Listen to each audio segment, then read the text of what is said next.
بسم اللہ الرحمن الرحیم۔ السلام علیکم پیارے بچوں، اسلامیات کی کتاب کا صفحہ نمبر 1 کھولیں۔ پیارے بچوں، صفحہ نمبر 1 پر پہلا کلمہ طیب، اس کو ہم پڑھ چکے ہیں، آج ہم اس کی دہرائی کریں گے۔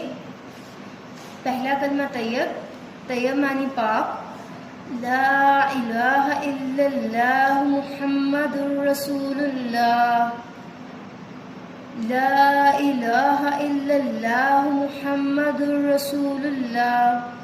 اس کا ترجمہ ہے اللہ کے سوا کوئی عبادت کے لائق نہیں، محمد صلی اللہ علیہ وآلہ وسلم اللہ کے رسول ہیں۔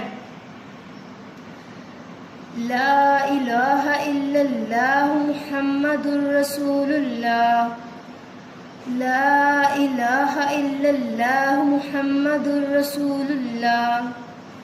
اللہ کے سوا کوئی عبادت کے لائق نہیں، محمد صلی اللہ علیہ وآلہ وسلم اللہ کے رسول ہیں۔ پہلے کلمے میں ہم دو باتوں کا اقرار کرتے ہیں۔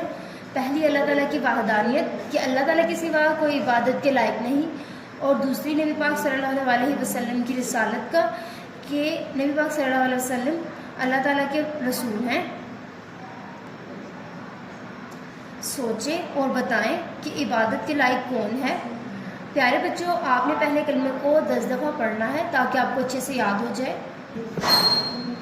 میں سب ایک دفعہ دوبارہ دہرائے، لا الہ الا اللہ محمد رسول اللہ، اللہ کے سوا کوئی عبادت کے لائق نہیں، محمد صلی اللہ علیہ وآلہ وسلم اللہ کے رسول ہیں۔